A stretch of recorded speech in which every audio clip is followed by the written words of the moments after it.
Baik, teman-teman, mari kita lanjutkan materi TOEFL kita ya. Dan hari ini kita ada di chapter terakhir. Jadi kita akan rakap untuk reading teknik kedua dan teknik ketiga. Karena di reading kan ada tiga teknik kemarin yang kita pelajari ya. Nah, jadi langsung saja. Jadi di reading nanti, teman-teman akan diberikan 50 soal atau pertanyaan yang harus teman-teman selesaikan maksimal itu dalam waktu 55 menit. Nah, tidak disarankan untuk membaca keseluruhan teksnya dulu ya, teman-teman, karena ini nanti akan pasti teman-teman lakukan kembali ketika mencari jawaban. Ya, jadi daripada kita mengulang-ulang langkah yang sama, mending dilakukan sekali saja setelah kita mengetahui soalnya. Nah, jadi tekniknya adalah di reading itu teman-teman baca soalnya dulu. Ketika teman-teman sudah baca soalnya, kenali apakah soal itu menanyakan salah satu dari tiga informasi yang ada di dalam teks, yaitu informasi umum atau general information ya, garis besar mengenai teks, teman-teman. Kemudian apakah pertanyaannya itu menanyakan informasi kecil yang ada di dalam teks atau detail ya? Atau pertanyaannya itu menanyakan informasi tersirat atau informasi yang tidak tertulis secara langsung di dalam teks, teman-teman. Nah, karena cara mengerjakannya itu nanti beda-beda per jenis soal atau jenis informasi yang ditanyakan, ya. Nah, kemarin kita sudah belajar jenis-jenis soal atau cara menjawab jenis-jenis soal yang menanyakan tentang garis besar mengenai teks atau general idea, ya, yang mana teman-teman cukup membaca kalimat pertama di setiap paragraf. Nah, jenis-jenis soal yang menanyakan garis besar mengenai teks antara lain main idea atau gagasan utama, ide pokok ya, teman-teman. Idea organization, pengembangan ide. Kemudian ada tone, purpose, sama course. Jadi tone itu sikap si penulis terhadap topik yang dia bawakan. Kemudian purpose itu adalah tujuan si penulis ya. Course itu adalah bidang keilmuan atau eh, mata kuliah ya, teman-teman yang kira-kira mengangkat topik yang dibawakan oleh si penulis seperti itu. Nah, hari ini kita akan belajar dua teknik sisanya, yaitu yang kedua adalah scan dan skim the text ya, teman-teman. Dan yang terakhir adalah making inferences atau membuat kesimpulan, menarik kesimpulan. Nah, kita bahas dulu untuk yang scan dan skim. Nah, untuk scan dan skim ini itu adalah teknik di mana teman-teman nanti akan membaca cepat menggunakan gerak mata tanpa harus berlama-lama memahami kalimatnya ya, karena teman-teman akan berlama-lama ketika sudah menemukan letak informasi yang ditanyakan. Oke, jadi bisa dibilang scan dan skim ini membaca cepat menggunakan gerak mata atau kalau skim itu menggunakan ingatan, teman-teman. Jadi ketika misalnya teman-teman sedang mengerjakan nomor 7. Nah, di nomor 7 itu misalnya menanyakan tentang informasi A.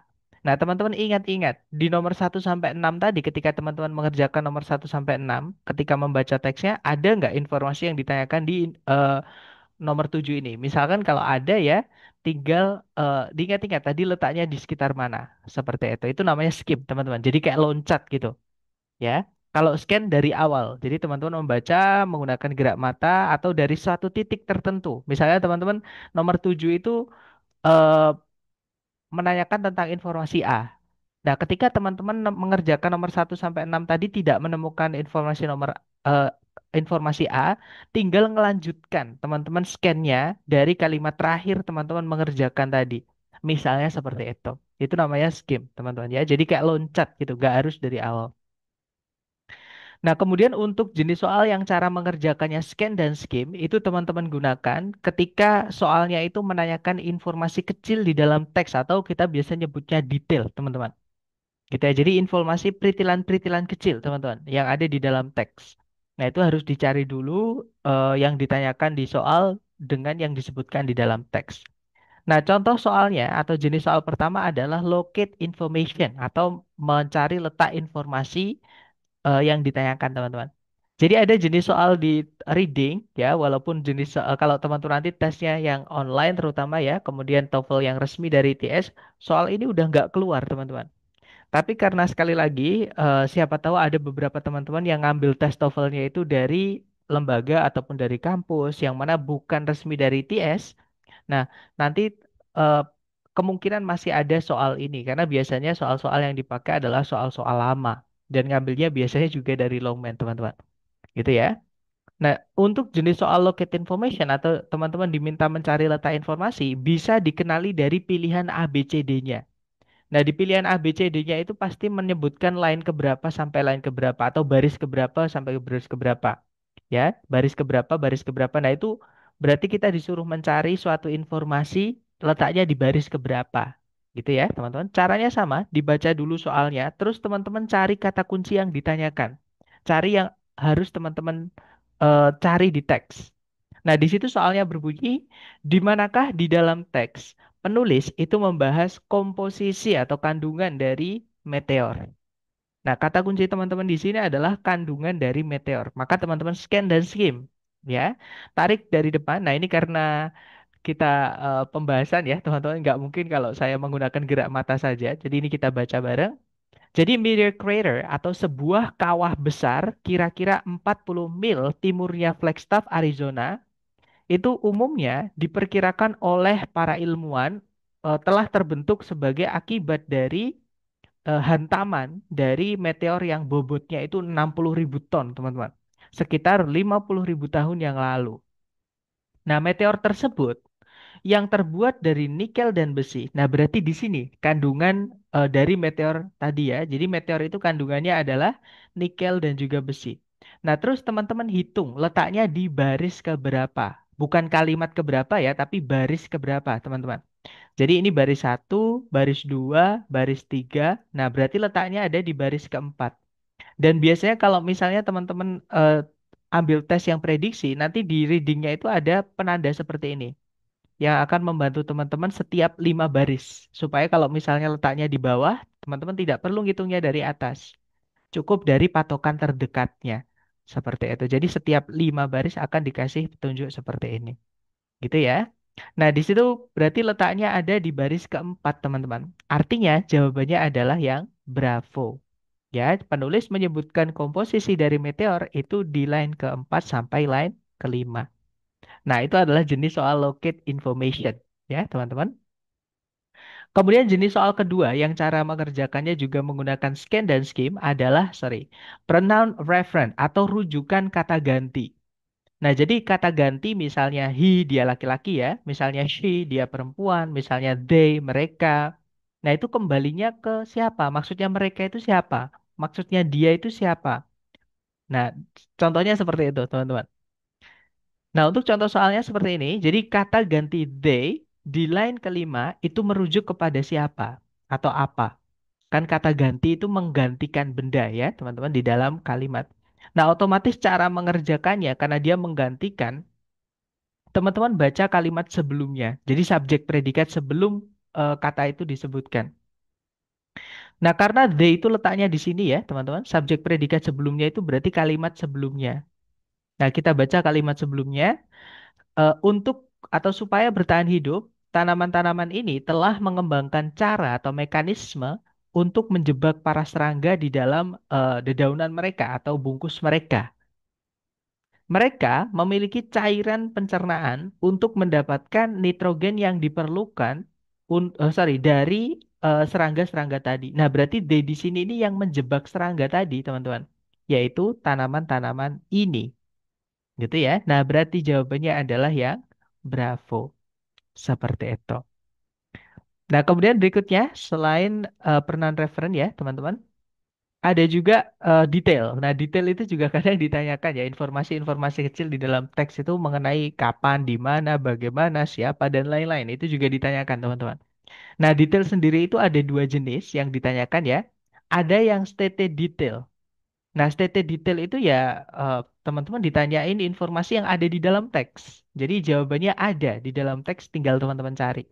Contoh ya, teks ini menyatakan bahwa Jamestown. Nah, kata kunci teman-teman adalah Jamestown. Ada apa dengan Jamestown? Nah, maka teman-teman scan dan skim sampai menemukan kata Jamestown. Nah, kalau kita scan dan skim, Jamestown itu disebutkan di kalimat pertama bagian akhir-akhir, teman-teman. Intinya di kalimat pertama ya. Maka teman-teman pahami kalimat tersebut. Nah, di situ kalimatnya berbunyi, Williamsburg merupakan sebuah kota bersejarah di Virginia yang didirikan atau dibangun oleh para pendatang dari Inggris pada tahun 1633, yaitu 26 tahun setelah eh, pendatang Inggris permanen pertama di Amerika itu berdiri. atau dimulai gitu ya, teman-teman, eh, di Jamestown. Nah, berarti Jamestown ini dia adalah kependudukan Inggris permanen pertama di Amerika, teman-teman. Yaitu 26 tahun sebelumnya 1633. Berarti bisa dibilang 1607, sekitar segitu ya. Nah, sekarang kita cocokkan dengan pilihan A, B, C, D, yang mana yang sesuai mengenai informasi Jamestown tadi. Yang alfa di situ berbunyi dibangun pada tahun 1633. Nah, bukan ya, teman-teman, karena yang dibangun pada tahun 1633 itu bukan Jamestown, itu adalah Williamsburg. Sedangkan yang ditanyakan di sini adalah Jamestown. Jadi jawabannya yang alfa bukan. Kalau yang Bravo dibangun 26 tahun setelahnya Williamsburg. Nah, yang Bravo ini juga kebalik ya, bukan setelahnya. Yang ada justru Williamsburg lah, yang dibangun 26 tahun setelah Jamestown. Nah, kalau kita pilih yang Bravo ini kebalik, teman-teman, faktanya. Ya, jadi Bravo bukan. Kalau yang Charlie merupakan eh, kependudukan Inggris permanen pertama di Amerika. Nah, ketemu ya, jawabannya adalah yang Charlie, teman-teman. Kalau yang Delta, awal mulanya dinamai Middle Plantation. Nah, tadi tidak ada, tapi kalau teman-teman mau cari, bisa. Middle Plantation itu di kalimat berikutnya, teman-teman, di kalimat kedua. Nah, yang dinamai Middle Plantation itu bukan si Jamestown-nya ya, tapi si Williamsburg-nya, teman-teman.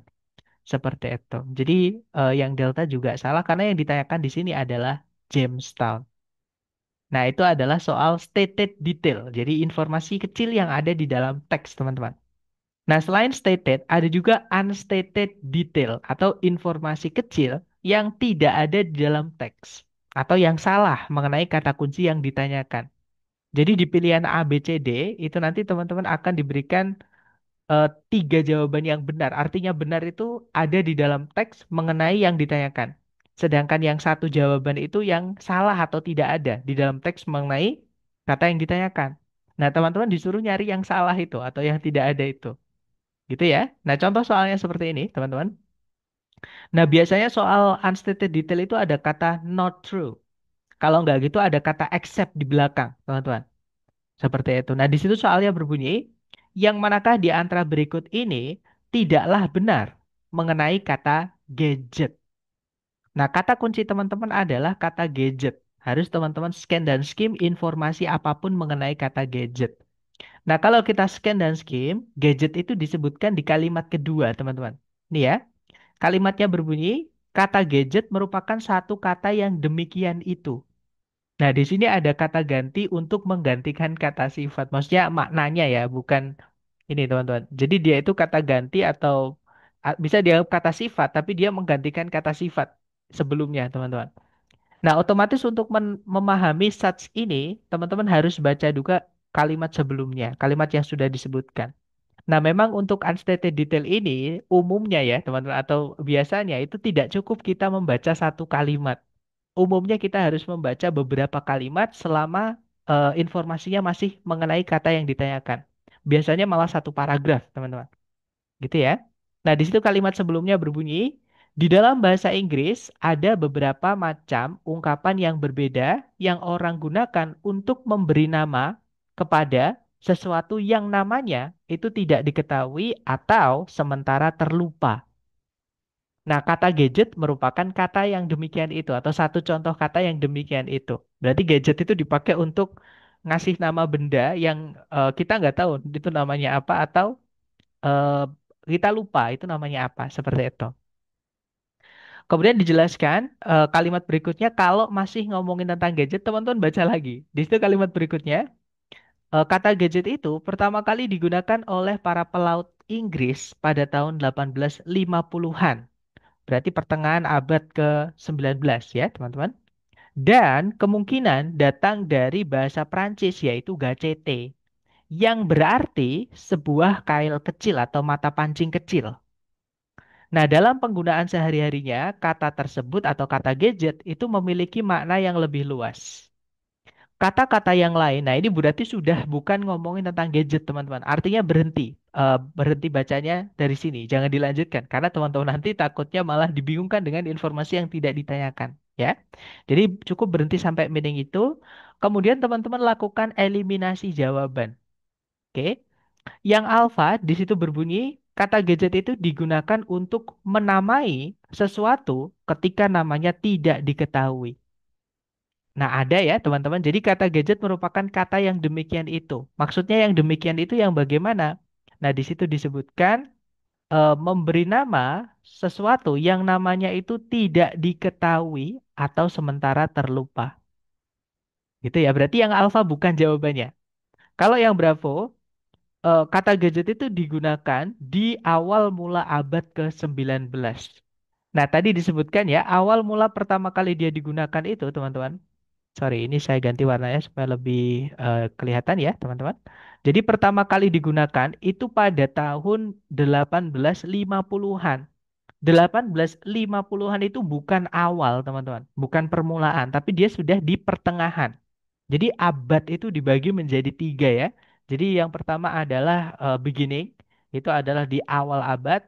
Kemudian ada in the middle of ya, jadi di pertengahan gitu. Biasanya the mid 20th century seperti itu.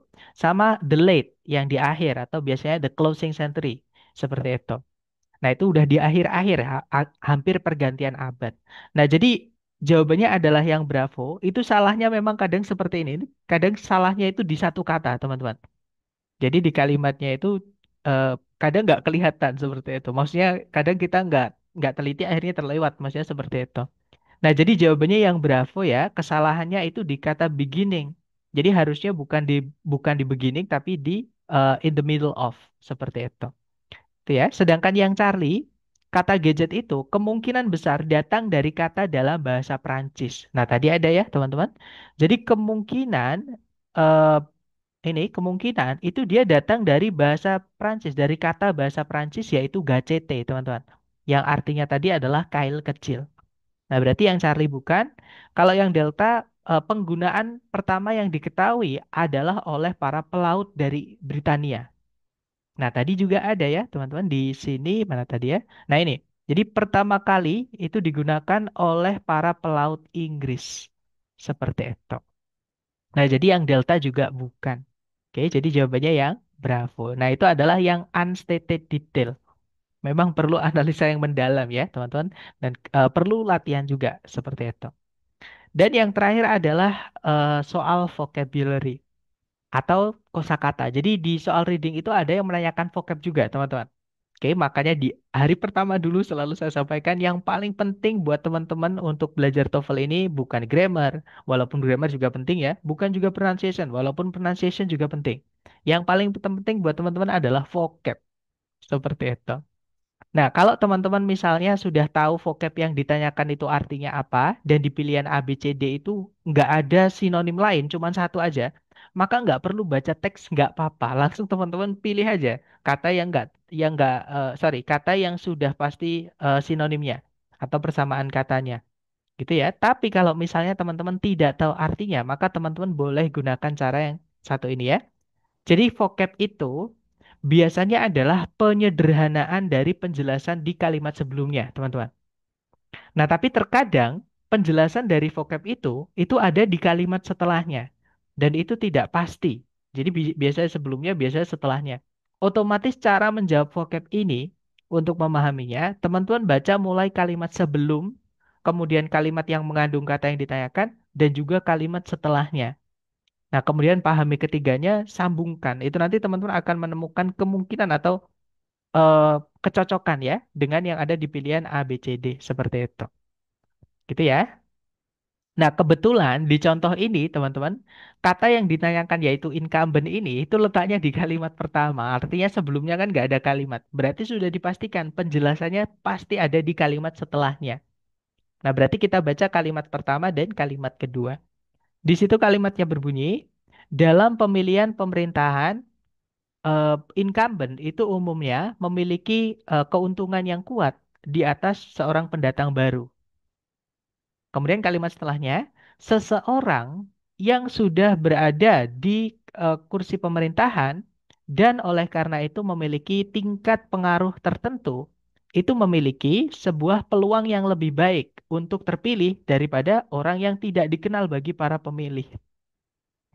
Nah, berarti incumbent yang memiliki keuntungan yang kuat ya, teman-teman, dibandingkan pendatang baru itu adalah orang yang sudah berada di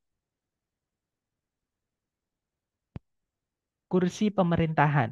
Ya, teman-teman. Nah, sekarang kita cek A, B, C, D. Yang alfa itu sejenis pemilihan tertentu atau pemilu tertentu atau pilkada tertentu gitu ya, teman-teman. Intinya pemilihan lah. Nah, pemilihan itu bukan manusia ya, teman-teman. Sedangkan tadi itu disebutkan kalau incumbent itu sebutan untuk manusia, a person. Artinya yang alfa bukan. Kalau yang Bravo partai politik sama, partai politik itu bukan manusia ya, itu wadah untuk anggota-anggotanya gitu yang memiliki kepentingan tertentu. Berarti Bravo bukan. Kalau yang Charlie beneficial komentar yang menguntungkan. Sama, itu bukan manusia. Sedangkan tadi disebutkan incumbent itu orang, teman-teman. Kalau yang Delta seorang pemangku apa ya? Office itu intinya seseorang yang masih menjabat saat ini. Nah, berarti ketemu ya jawabannya adalah yang Delta, teman-teman. Satu-satunya orang di antara keempat pilihan. Seperti itu. Nah, itu adalah jenis-jenis soal yang menanyakan informasi-informasi kecil yang ada di dalam teks yang mana teman-teman harus menggunakan scan dan skim ya untuk memastikan jawabannya seperti itu. Nah, sekarang mari kita coba ke latihan soal buat teman-teman seperti biasa ya. Nah, jangan takut salah teman-teman. Di sini ada satu soal, nanti kita bahas bareng. Dicoba dulu 1 menit dimulai dari sekarang. Silahkan.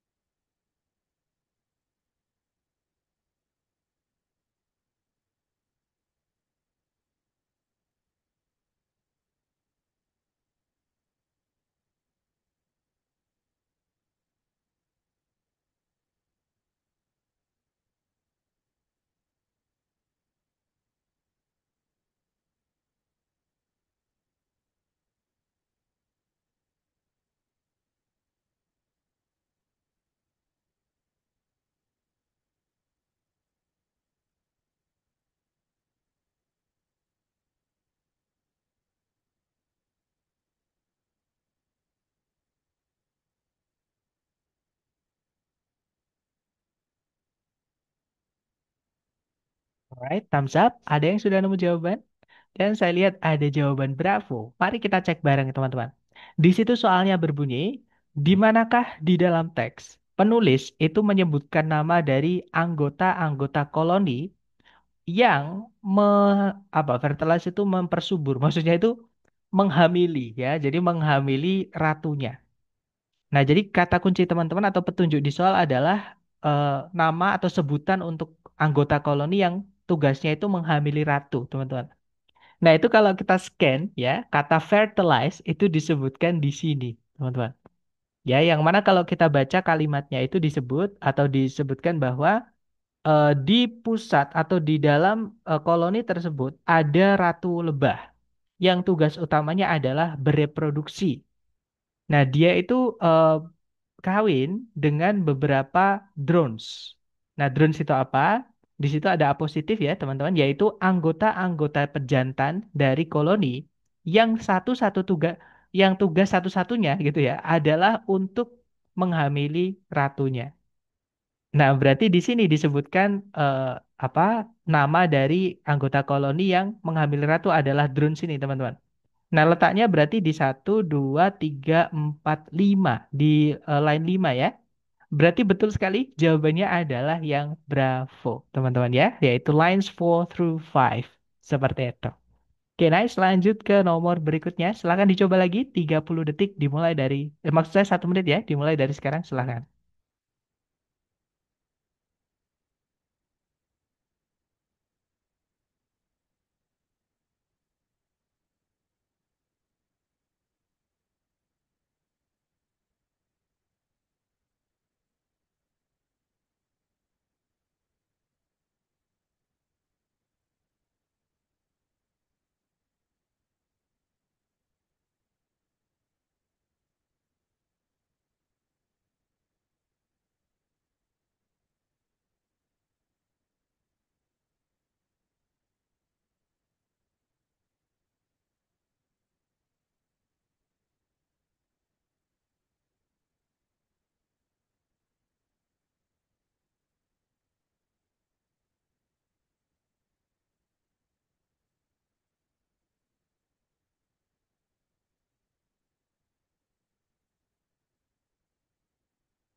Oke, waktunya sudah habis. Silahkan jawaban teman-teman dikirim di chat. Dan saya lihat teman-teman menjawab Bravo. Sepertinya semua menjawab Bravo ya. Kita cek bersama. Di situ soalnya berbunyi berdasarkan paragraf pertama, artinya paragraf 2, 3, 4 abaikan ya teman-teman. Apa yang menentukan kualitas dari sutra yang dihasilkan? Nah, kata kunci teman-teman adalah penentu atau yang menentukan kualitas sutra yang dihasilkan, teman-teman. Nah, kalau kita cari scan dan skim di teks, kualitas dari sutra itu disebutkan di sini, teman-teman. Ya, jadi kualitas dari sutra yang dihasilkan itu sangat ditentukan oleh kesehatan dari ulat sutranya. Nah, berarti penentunya adalah kesehatan dari ulat sutra. Dan betul sekali jawaban teman-teman, yaitu yang Bravo. The health of the silkworms. Jadi, kesehatan dari ulat sutranya. Nice, lanjut ke nomor berikutnya. Silahkan dicoba lagi, teman-teman. 1 menit dimulai dari sekarang, silahkan.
Oke, waktunya sudah habis, teman-teman. Dan saya lihat ada jawaban alfa dan juga delta. Mari kita cek bersama ya. Di situ soalnya berbunyi, kata this, nah ini kata ganti ya, bukan kata sifat teman-teman. Itu merujuk pada, jadi ini itu maksudnya apa atau kembalinya ke siapa. Nah kita baca mulai subjek predikat sebelumnya yaitu, nah ini sebelumnya but ini ada subjek predikat ya, mulai dari sini teman-teman. Nah di situ kalimatnya berbunyi, the sperm whale provided a superior burning oil, but this was expensive. Nah, jadi paus sperma itu memberikan atau menyediakan atau menghasilkan gitu ya, minyak bakar yang sangat baik. Namun, ini tuh mahal. Nah, berarti ini yang dimaksud ini adalah minyak bakar yang dihasilkan oleh sperm whale tadi, teman-teman. Nah, ini yang minyak itu ya. Jadi jawabannya yang tepat adalah yang delta, teman-teman. Oilnya itu. Gitu ya. Kalau yang lot itu kejauhan ya. Lot itu di kalimat sebelumnya nanti itu. Maksudnya kalimat sebelumnya lagi. Nah, sedangkan setelahnya itu sudah ngomongin yang berbeda. Seperti itu, teman-teman. Gitu ya. Jadi kita lanjut ke nomor berikutnya. Silahkan dicoba lagi. Jangan takut salah. 1 menit dimulai dari sekarang. Silahkan, teman-teman.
Okay, 1 minute is over, and I see that you answers Charlie and Alpha, guys. Saya lihat teman-teman menjawab Charlie dan juga Alpha.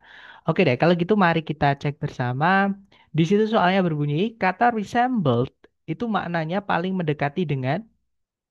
Nah, resembled sendiri itu artinya adalah menyerupai, teman-teman. Ya, atau mirip seperti itu. Nah, di pilihan A, B, C, D, nah di situ ada beberapa kunci atau kata yang memang mungkin membuat teman-teman terkecoh ya. Tapi yang alfa udah pasti bukan ya, teman-teman. Yang alfa itu terbuat dari. Nah, mungkin Bravo, Charlie, Delta itu ada kata-kata yang mirip, yaitu the same, artinya sama. Similar itu artinya mirip. Like itu artinya seperti. Yang mana itu mirip dengan resemble ini, teman-teman. Nah, kita baca aja kalimatnya ya. Nah, di situ berarti mulainya dari sini, kalimat pertama ini, teman-teman. Di situ disebutkan kalau pada tahun 1854, yaitu ada seorang dokter dari Kanada, namanya adalah Abraham Gesner, itu mematenkan sebuah proses untuk distilasi atau menyuling gitu ya. Menyuling sejenis mineral yang warnanya itu agak pekat, agak hitam pekat gitu, teman-teman. Yang ditemukan di New Brunswick dan Nova Scotia yang menghasilkan gas yang bisa menyala dan sebuah minyak yang dia sebut dengan kerosin dari kata keros, yaitu kata dalam bahasa Yunani artinya adalah wax. Wax itu lilin atau apa, malam ya teman-teman, atau ya kayak lilin kayak malam gitu ya. Dan juga in karena eh, minyak tersebut itu menyerupai kemfin. Nah, maksudnya menyerupai itu wujudnya mirip kemfin, teman-teman. Gitu ya. Nah, berarti resemble ini wujudnya menyerupai. Nah, jadi jawaban yang paling tepat adalah yang Charlie. Gitu ya. Nah, sekarang kita analisa Bravo sama Delta salahnya kenapa, teman-teman. Kalau yang Bravo itu harganya sama dengan Kevin. Nah, di situ kan nggak ada yang ngomongin tentang harga. Bahkan di kalimat setelahnya itu kalau teman-teman perhatikan itu malah disebutkan bahwa harganya ternyata kerosin itu lebih murah daripada Kempin. Jadi ya nggak sama, teman-teman. Berarti yang Bravo salah ya. Kalau yang Delta bersuara atau terdengar seperti Kempin. Nah, sama tadi nggak ada keterangan suaranya bagaimana gitu ya. Atau mungkin bacanya ada mungkin ya, teman-teman. Tapi eh, penamaan ini nggak ada hubungan dengan bacanya, teman-teman. Seperti itu. Apalagi Kempin sama Kerosin, di sini maksudnya kenapa dinamain in karena wujudnya itu mirip seperti itu. Jadi bukan suaranya atau kedengarannya. Jadi jawaban yang tepat adalah yang Charlie. Oke, lanjut lagi ke nomor berikutnya. Silahkan dicoba lagi ya. 1 menit dimulai dari sekarang. Silahkan, teman-teman.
Oke, waktunya sudah habis dan sepertinya teman-teman belum ada yang menjawab.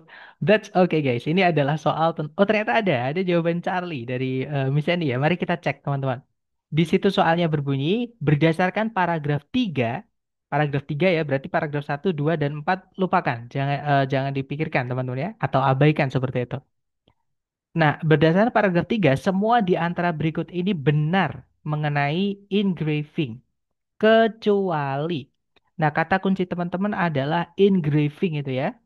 Kita baca di paragraf 3 informasi apapun tentang engraving. Nah, di situ kalimatnya berbunyi engraving yang keluar atau yang terlahir atau muncul dari seni pandai besi itu berawal atau berasal di Jerman dan di Itali bagian utara di pertengahan abad ke-15, berarti sekitar tahun 1450-an, teman-teman. Nah, engraving itu merupakan suatu atau proses intaglio dari bahasa Itali intagliare, yaitu to carve atau mengukir, teman-teman. Nah, gambar atau gambar gambar engraving itu diiris ke dalam sebuah eh, lempengan logam yang dipoles dengan sangat baik. yang biasanya itu lempengan logamnya itu dari koper atau tembaga, teman-teman. Dengan sebuah alat potong namanya burin. Jadi burin itu dipakai untuk memotong atau menggambar lah ya di logam. Jadi meninggalkan goresan-goresan di logam supaya muncul gambar seperti itu. Nah, kemudian seniman tersebut itu memberi tinta atau menintai lempengan logam tersebut dan kemudian mengelapnya sampai bersih sehingga tinta-tintanya itu cuma tertinggal di lubang-lubang goresannya, di lubang-lubang goresan yang lukisan tadi, teman-teman. Nah, kemudian sebuah cekungan atau sebuah impression itu kesan ya atau gambar seperti itu. Sebuah kalau depression cekungan, teman-teman ya, impression itu gambar. Jadi sebuah gambar itu dibuat di kertas basah di sebuah mesin cetak. Nah, kemudian dengan tekanan yang memadai itu diaplikasikan atau di apa tekanannya itu diberikan gitu ya, sehingga kertas yang basah tadi yang ada gambarnya sudah di print tadi itu mengangkat eh, tintanya, teman-teman. Nah, sekarang kita cocokkan A, B, C, D ya. Yang alpha engraving itu muncul dari seni pandai emas. Nah, tadi ada ya, teman-teman, letaknya di kalimat pertama. Jadi engraving yang lahir dari seni pandai emas. Nah, berarti yang alpha bukan karena ada kata except, kecuali. Ini adalah unstated detail. Teman-teman harus baca informasi apapun tentang engraving tadi. Makanya kita baca satu paragraf tadi ya. Kalau yang Bravo, engraving itu mengharuskan supaya kertas itu dipotong dengan sebuah burin. Nah, ketemu teman-teman. Jawaban yang benar adalah yang Bravo ya. Alasannya tadi di sini, jadi burin itu bukan dipakai untuk memotong kertas. Burin itu dipakai untuk meninggalkan goresan atau mengiris gitu ya, eh, apa namanya lempengan logamnya itu supaya ada gambarnya, supaya nanti gambarnya atau apa namanya cekungan-cekungan di gambarnya itu bisa diisi dengan tinta seperti itu, teman-teman. Nah, berarti ketemu jawaban yang benar adalah yang Bravo ya. Kalau yang Charlie, engraving itu berawal di atau berasal dari abad ke-15. Nah, tadi ada ya, teman-teman. Jadi dia muncul di pertengahan abad ke-15. Seperti itu. Jadi yang Charlie bukan. Kalau yang Delta, engraving itu melibatkan mengukir ke dalam sebuah lempengan logam. Nah, tadi juga ada ya, teman-teman. Letaknya di mana tadi, teman-teman? Sorry, di mana tadi ya? Oh ini, jadi proses intaglio yaitu to carve atau mengukir ya, teman-teman. Jadi gambar itu diiris atau diukir ke dalam sebuah eh, lempengan logam seperti itu. Nah, jadi yang delta juga bukan. Jadi jawabannya yang bravo. Itu ya, teman-teman. Lanjut lagi ke nomor berikutnya. Nah, ternyata sudah habis. Nah, kurang lebih itu tadi untuk soal-soal yang cara mengerjakannya. Betul sekali, tadi jawabannya berapa ya? Jadi jawabannya, yang cara menjawabnya adalah teman-teman harus cari dulu scan dan skim. Karena informasinya itu spesifik atau kecil, teman-teman, di dalam teks. Maka harus dicari dulu letaknya di mana ya, dan cara mencarinya itu supaya cepat itu teman-teman gunakan scan atau skim, dan sekali lagi karena itu teknik maka perlu teman-teman latih supaya nanti ketika teman-teman tes mendapatkan soal yang berbeda karena sering latihan itu akan terbiasa dan enak seperti itu, teman-teman. Nah, sekarang kita lanjut ke teknik yang terakhir dalam pekerjaan reading, yaitu making inferences atau menarik kesimpulan, membuat tebakan atau kesimpulan gitu ya, berdasarkan petunjuk yang ada di dalam teks. Nah, jadi teknik ini atau membuat atau menarik kesimpulan, membuat tebakan ini, teman-teman gunakan ketika teman-teman berhadapan dengan soal di reading yang menanyakan informasi tersirat. Ya, jadi di soal nggak ada informasi tersebut secara langsung, otomatis harus eh, teman-teman harus memprosesnya dulu atau memasaknya dulu gitu ya. Nah, ada dua jenis soal, yaitu inference itu sendiri. Inference sendiri itu artinya ya menarik kesimpulan, teman-teman, atau membuat tebakan tadi. Nah, contoh soalnya seperti ini. Which of the following is probably not a Hawaiian word? Yang manakah di antara berikut ini yang mungkin, nah si pembuat soal aja bilang mungkin, teman-teman. yang menandakan bahwa dia sendiri tidak mencantumkan di dalam teksnya. Karena kalau di dalam teks ada, tidak mungkin dia bilang mungkin karena sudah dia sebutkan, sudah ada gitu ya. Jadi salah satu petunjuknya teman-teman untuk jenis soal ini, si penulis itu menyebutkan kata mungkin, teman-teman. Ya, kalau nggak gitu biasanya ada kata imply atau invert. Dan kata kerja dari inference itu, invert seperti itu. Nah, jadi yang manakah di antara berikut ini yang mungkin bukan kata dalam bahasa Hawaii? Nah, petunjuknya teman-teman adalah kata dalam bahasa Hawaii yang mana kalau di scan dan skim tetap ya, tetap harus dicari dulu karena ini informasinya lebih sempit daripada informasi kecil-kecil yang ada di dalam teks, teman-teman. Ya, jadi cari petunjuknya itu harus lebih detail, lebih teliti gitu, teman-teman. Maka kita cek Hawaiian Word menggunakan scan dan skim, ternyata Hawaiian Word itu dijelaskan di paragraf pertama. Nah, maka teman-teman cari petunjuk tentang Hawaiian word sebanyak-banyaknya di kalimat pertama. Nanti dihubungkan dengan pilihan A, B, C, D.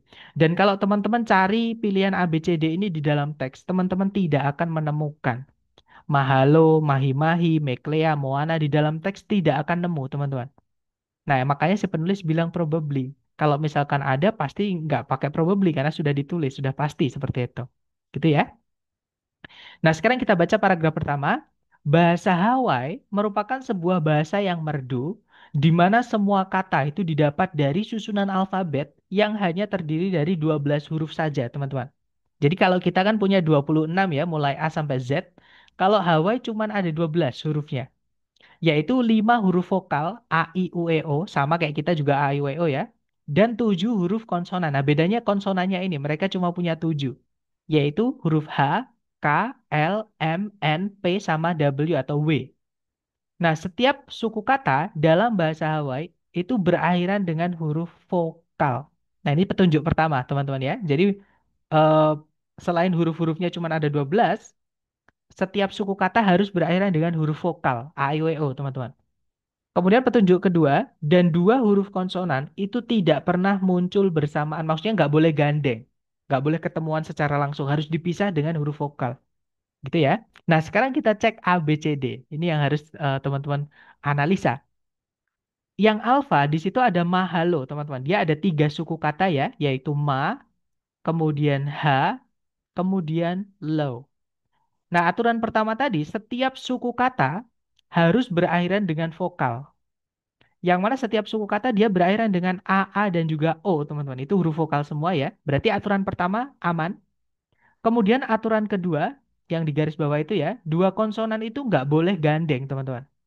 Kemudian huruf M, H, sama L-nya kan konsonan ya, dan dia nggak gandeng. Mereka dipisah oleh huruf vokal tadi.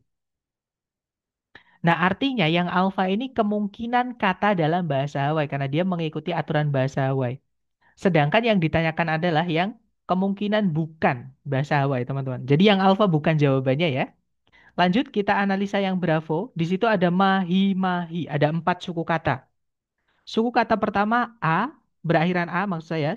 Kata kedua berakhiran I, ketiga A, keempat I. Kemudian huruf konsonan itu dipisah oleh huruf vokal, yaitu M, H,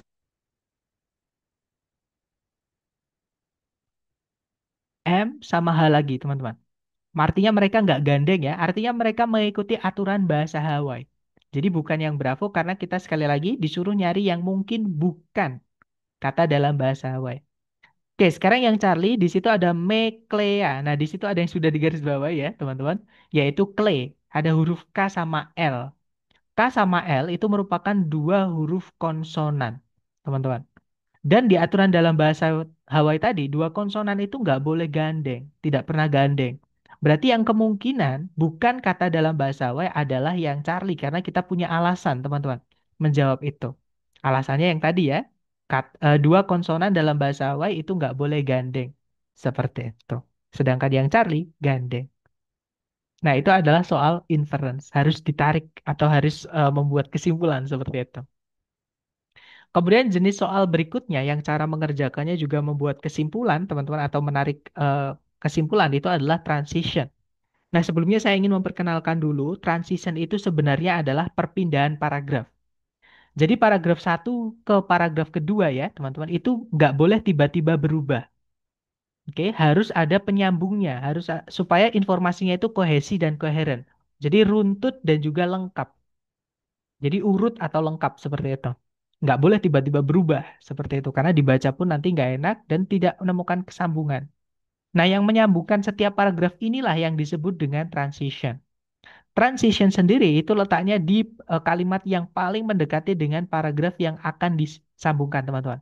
Misal kalau paragraf satu dan paragraf kedua itu letak transisinya adalah di kalimat terakhir paragraf satu atau di kalimat pertama paragraf kedua. Nah, ini nanti yang akan menyambungkan antar paragraf supaya bisa dibaca enak atau supaya nyambung seperti itu, teman-teman. Nah, transisi ini bisa teman-teman gunakan untuk menjawab soal di mana teman-teman ditanya untuk menebak kira-kira sebelum teksnya itu kalau dimasukkan paragraf itu diisi oleh apa. Jadi membahas tentang apa. Nah, kalau nggak gitu kadang juga ditanyakan setelah teksnya itu kalau dimasukkan paragraf kira-kira membahas tentang apa. Gitu ya, teman-teman. Dan kalau teman-teman ditanyakan paragraf sebelum teks, maka baca kalimat pertama. Karena itu transisinya atau kalimat terdekat. Tapi kalau yang ditanyakan adalah paragraf setelahnya teks, maka teman-teman baca kalimat terakhirnya. Seperti itu. Nah, contohnya seperti ini ya. Kita baca dulu soalnya. Di situ soalnya berbunyi, paragraf preceding. Preceding itu ada kata pre, teman-teman. Yang mengawali atau yang mendahului. Jadi sebelumnya. Jadi paragraf sebelum teks ini itu kemungkinan besar membahas sama ada kata probably. Jadi kita disuruh menarik kesimpulan atau membuat kemungkinan, membuat tebakan. Nah, berarti teman-teman baca kalimat terdekat dengan paragraf yang ditanyakan yaitu sebelumnya teks ini yaitu kalimat pertama, teman-teman. Di situ kalimat pertama berbunyi, mitos yang lain mengenai lautan membahas tentang Davy Jones. Nah, tiba-tiba ada kata yang lain, mitos yang lain, teman-teman. Berarti paragraf sebelumnya ini juga membahas atau membicarakan tentang suatu mitos mengenai lautan, tapi bukan tentang Davy Jones ya. Karena Davy Jones itu disebutnya sebagai yang lain atau yang berbeda, teman-teman. Jadi pasti paragraf sebelumnya ngomongin mitos lautan, tapi bukan tentang Davy Jones. Nah, pilihan Alpha sama Bravo otomatis salah, jangan dipilih. Kenapa? Karena ada kata Davy Jones. Ya, yang Alpha itu masa muda dari Davy Jones, yang Bravo itu karirnya Davy Jones sebagai pelaut. Nah, kalau misalnya sebelumnya sudah ada ngomongin Davy Jones, ya jangan maksudnya jangan baru diperkenalkan di paragraf setelahnya. Kebalik nanti informasinya. Gitu ya, teman-teman. Apalagi ada kata another. Berarti sudah pasti bukan ngomongin Davy Jones paragraf sebelumnya. Nah, jawabannya adalah yang Charlie ya. Di situ disebutkan kisah tradisional yang berbeda atau yang lain dari laut. Kalau yang Delta nggak mungkin teman-teman, karena terlalu kontras gitu ya. Itu yang Delta berbunyi bersiap-siap untuk melakukan perjalanan laut. Nah, misalkan di paragraf sebelumnya atau paragraf pertama kita membahas tentang perjalanan laut ya, apa aja yang harus dipersiapkan, logistik, kesiapan fisik, kesiapan mental, kemudian antisipasi kalau nanti misalkan ada apa-apa dan lain-lain misalnya seperti itu. Tiba-tiba paragraf setelahnya mitos yang lain mengenai lautan membahas tentang Davy Jones. Kan nggak nyambung ya, teman-teman. Nah, itulah alasan kenapa yang delta itu salah. Nah, kurang lebih itu tadi, teman-teman. Mari kita coba ke latihan buat teman-teman ya. Silahkan, di sini ada satu soal. Sekali lagi, jangan takut salah. Waktunya 1 menit, dimulai dari sekarang. Silahkan, teman-teman.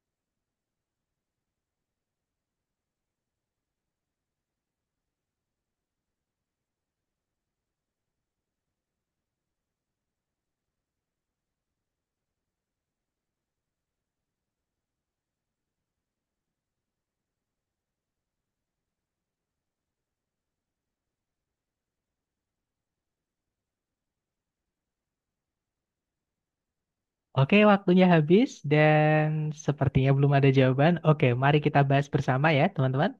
Di situ soalnya berbunyi, Paragraf yang mendahului teks ini kemungkinan besar membahas, nah kalian yang ditanyakan adalah yang mendahului ya, teman-teman baca kalimat pertamanya saja.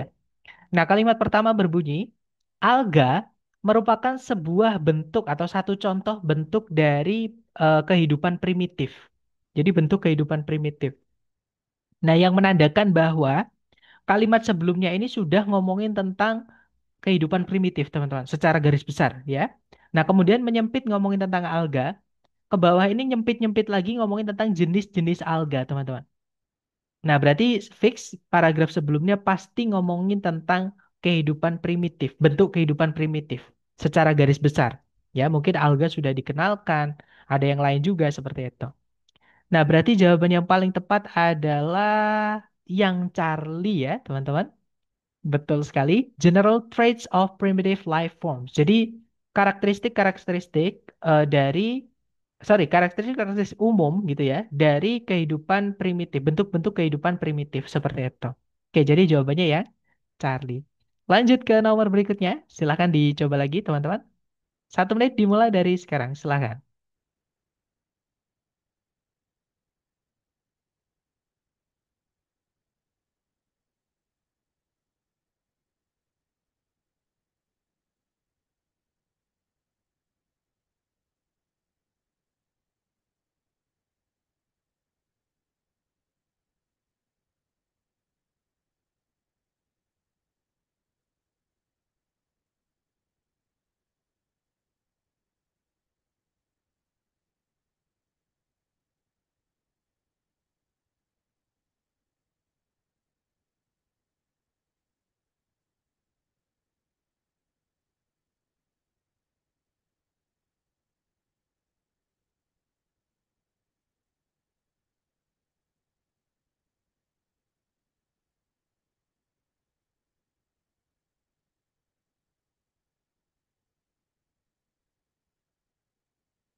Oke, waktunya habis, teman-teman.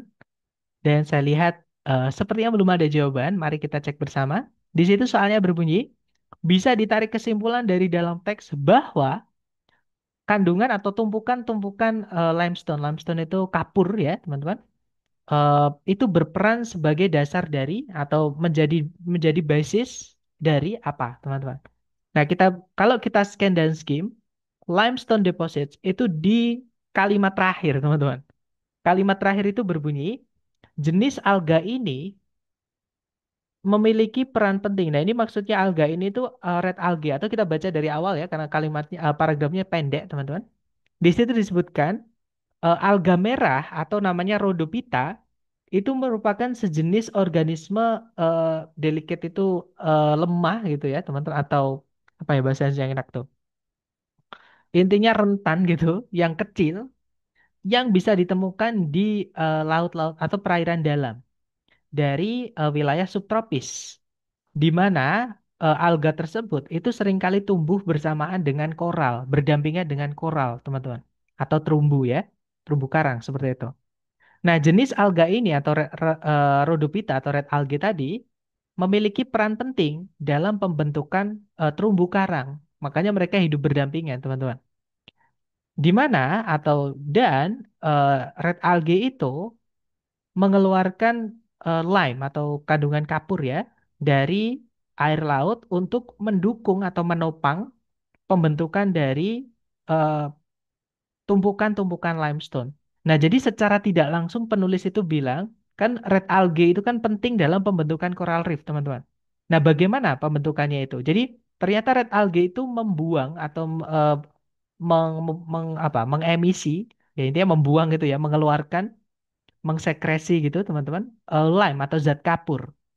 Yang akhirnya nanti itu membentuk tumpukan zat kapur ini. Berarti secara tidak langsung zat kapur ini menjadi eh, bahan yang penting untuk pertumbuhan dari coral reef. Jadi jawaban yang paling tepat adalah yang alfa, teman-teman. Coral reef. Jadi eh, limestone itu, tumpukan limestone itu berperan sebagai dasar dari coral reef, teman-teman, atau terumbu karang. Atau awal mulanya terumbu karang itu nanti muncul seperti itu. Kalau yang Bravo kebalik ya, Justru limestone deposit itu adalah hasil emisi atau pembuangan dari red algae atau alga merah. Kalau yang cari air laut subtropis ini terlalu jauh teman-teman ya. Eh, jadi red algae itu biasanya ditemukan di perairan laut subtropis. Tapi bukan berarti kalau nggak ada red algae nggak ada perairan laut subtropis. Jadi kebalik gitu ya. Kalau yang delta eh, jalan-jalan rahasia atau bagian-bagian rahasia. Nah ini apa teman-teman? Tiba-tiba ada ini yang bukan yang delta ya, karena tiba-tiba ada secret passages.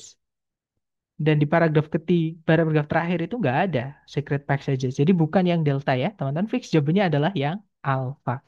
Oke, lanjut ke nomor berikutnya. Silahkan dicoba lagi. Waktunya 1 menit dimulai dari sekarang. Silahkan.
Oke, waktunya sudah habis ya, teman-teman. Dan saya lihat ada jawaban delta. Sepertinya teman-teman semua menjawab delta ya. Kita cek bersama di situ soalnya berbunyi. Paragraf yang mengikuti teks ini kemungkinan membahas, jadi paragraf setelahnya teks gitu ya, karena ada following. Kalau preceding tadi sebelumnya, teman-teman. Kalau following setelahnya. Nah, berarti nah ini berbeda dengan yang penjelasan tadi, teman-teman. Kenapa? Karena ini bisa kita kenali dari jenis-jenis paragrafnya tadi. Jadi, paragraf pertama itu ngomongin secara umum tentang alga. Alga itu apa dan lain-lain gitu ya.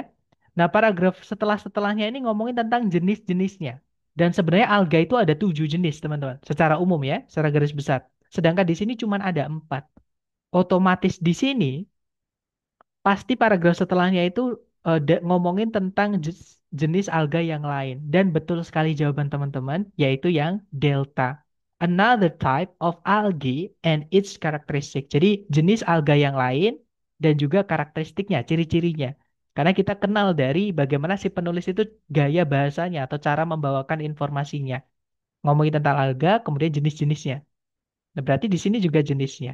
Gitu ya, teman-teman. Nice. Berarti jawabannya adalah yang delta. Nah, itu tadi adalah dua teknik terakhir mengerjakan beberapa jenis soal reading. Nah, jadi reading itu ada 3 jenis informasi ya, teman-teman. Kalau informasi yang sedang teman-teman cari atau pertanyaan itu menanyakan informasi tentang garis besar mengenai teks, teman-teman baca kalimat pertama di setiap paragraf. Informasi kemarin atau bab kemarin, teman-teman. Kemudian kalau misalnya teman-teman menemui informasi-informasi kecil di dalam teks, maka harus lakukan scan dan skim dulu. Ya, kemudian baca kalimatnya atau informasi mengenai kata yang ditanyakan itu baru eliminasi pilihan A, B, C, D atau cari jawabannya, cocokkan, gitu ya. Kemudian yang terakhir tadi kita juga belajar tentang informasi yang jawabannya tidak ada di dalam teks secara langsung, tidak ditulis secara langsung, tapi ada petunjuknya. Nah, teman-teman harus scan dan skip untuk mencari petunjuknya dulu. Seperti itu baru nanti tarik kesimpulan dengan cara mencocokkan dengan pilihan A, B, C, D yang mana yang paling ada hubungan logisnya, hubungan analisanya, ada setelah dianalisa seperti itu. Itu ya, teman-teman. Nah, kemudian sebelum kita tutup, saya ingin menjelaskan dulu karena ini materi terakhir ya, teman-teman. eh, penilaian atau cara menghitung skor TOEFL-nya teman-teman. Jadi di sini ada empat kolom ya teman-teman. Nah, kolom yang pertama ini yang paling kiri itu menunjukkan jumlah soal atau jumlah nomornya.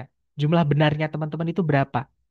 Jadi soal struktur itu per bagian itu paling banyak 50 teman-teman.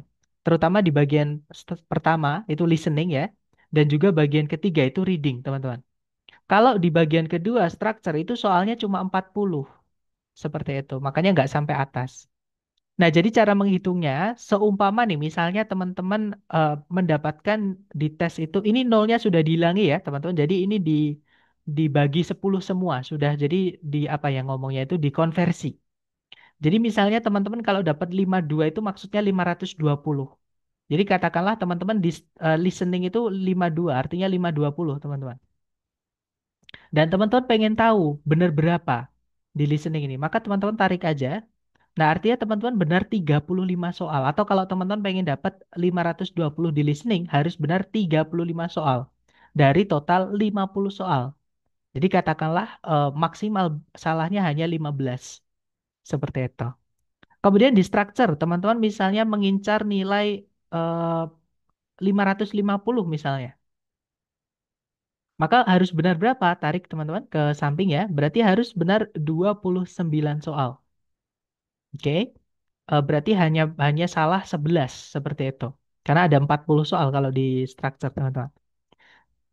Ya, kemudian katakanlah teman-teman pengen di reading itu dapat nilai 500 pas misalnya. Nah, harus benar berapa? Maka teman-teman tarik sama, berarti harus benar 29 tapi dari 50 soal ya. Jadi maksimal 21 soal, teman-teman, salahnya. Jadi maksimal salahnya nggak boleh lebih dari 21 lah, seperti itu. Nah, jadi nanti di reading teman-teman nilainya 500. Dan untuk mengetahui nilai skor TOEFL secara overall atau secara semua TOEFL-nya ya, teman-teman, itu ditambahkan kemudian dibagi tiga alias dicari rata-ratanya. Jadi nilai teman-teman ini kalau misalnya dapat runtutan skor seperti ini ya, 520 ditambah 550, kemudian ditambah 500. Nah, nanti nilainya 70 1.500 dibagi 3 teman-teman. 157 bagi 3. Berarti sekitar 570, sorry, 570 bagi 3 itu berarti sekitar 20 sekian, 23 lah, teman-teman. Jadi nilainya teman-teman nanti 523 sekitar segitu. Kalau misalnya nilainya runtutannya seperti tadi. Itu ya, teman-teman. Jadi nanti saya kirimkan untuk tabel ini supaya jadikan acuan teman-teman seumpama nanti ketika teman-teman tes atau latihan lengkap paket soal dan pengen tahu skornya, teman-teman bisa mengecek. Atau pengen tahu benernya kalau dapat skor sekian, pengen ngecek bisa. Seperti itu. Gitu ya, teman-teman. Dan karena hari ini hari terakhir, saya ingin meminta maaf seumpama ada, dan pasti sih nggak seumpama teman-teman, pasti ada kata-kata dari saya yang mungkin kurang berkenan ya atau sikap saya yang kurang sopan, kurang baik, saya mohon maaf teman-teman. Saya sendiri masih belajar ya. Dan seperti janji saya di awal untuk teman-teman yang selalu hadir entah itu di sesi sore saja atau pernah kadang di sesi malam di satu bab, nanti silahkan japri untuk mendapatkan rewardnya. Oke. Dan kalau teman-teman yang pernah absen katakanlah di satu bab ya, itu masih tetap bisa dapat rewardnya. Tapi caranya nanti dengan mengikuti kelas ekstensi, teman-teman. Belum kita tutup, boleh di unmute ya, teman-teman. Silakan, boleh di unmute.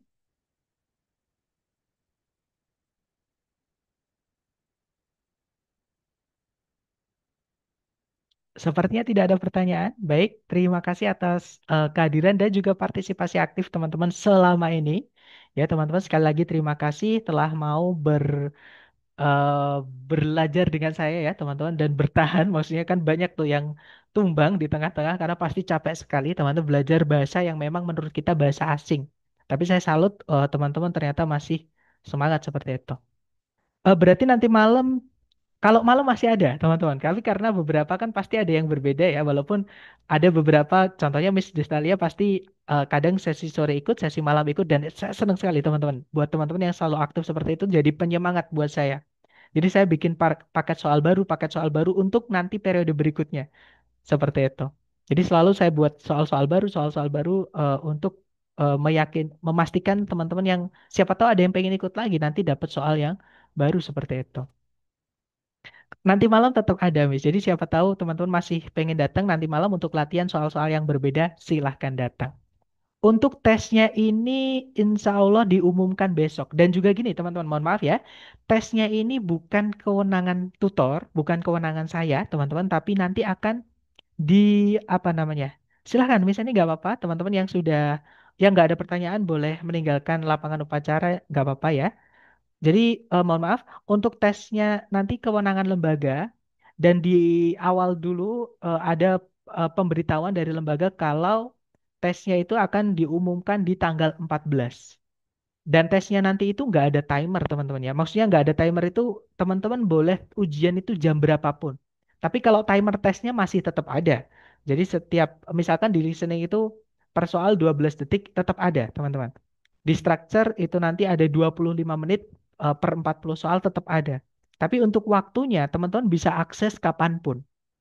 Nah misalnya teman-teman sibuk kerja atau kuliah atau apapun nggak bisa tes, bisa ketika teman-teman mau tidur misalnya. Misalnya baru tengah malam lagi teman-teman baru free dan teman-teman katakannya pengen apa namanya nyoba tesnya eh, boleh seperti itu dan ada beberapa kali kesempatan ya. Nanti akan teman-teman boleh memilih atau kalau nggak salah dipilihkan lembaga yang paling bagus skornya. Dan seperti yang saya sampaikan tadi, buat teman-teman yang selalu hadir, ada reward pembahasan tes dari lembaga. Jadi tenang aja teman-teman nanti untuk menyelamatkan skor teman-teman dan juga teman-teman juga biar tahu salahnya di mana, benarnya apa, salahnya kenapa itu nanti dari video rekaman pembahasan tersebut. Gitu ya teman-teman. Kalau tesnya apakah besok kemungkinan atau kalau biasanya dari periode-periode sebelumnya itu diumumkan dulu teman-teman oleh pengawas.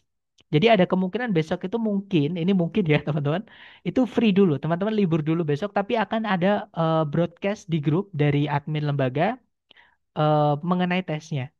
Seperti itu. Jadi mohon teman-teman tetap standby di grup dan kalau ada pertanyaan apapun tentang tesnya, mohon ke lembaga, ke admin lembaga yang membagikan link tersebut, teman-teman. Karena saya tidak akan bisa menjawab untuk pertanyaan teman-teman tentang tes. Karena bukan kewenangan saya lah kasarannya seperti itu, teman-teman. Oh iya, saya lupa untuk rewardnya teman-teman Japri ya. Jadi teman-teman Japri saya eh, mohon tuliskan email YouTube-nya teman-teman karena video YouTube-nya saya eh, apa namanya saya private yang bisa ngakses yang saya bukakan saja. Kemudian nanti teman-teman tulis juga nama Zoom-nya teman-teman. Misalnya Miss Friska Septiani misalnya. Nanti untuk saya cocokkan dengan absensi-absensi yang sebelumnya sudah saya ambil. Seperti itu. Dan misalkan teman-teman memang selalu hadir di sesi sore saja katakanlah atau di sesi malam juga hadir atau di sesi malam saja katakanlah. Nggak apa-apa. Intinya setiap bab teman-teman hadir. Seperti itu. Nanti akan saya kirimkan link untuk mengakses reward tersebut. Itu ya, teman-teman. Oke. Sepertinya tidak ada pertanyaan lagi dan sekali lagi terima kasih ya, teman-teman. Semoga yang kita pelajari bermanfaat. And I'll see you again next time. Telah saya say, Assalamualaikum warahmatullahi wabarakatuh.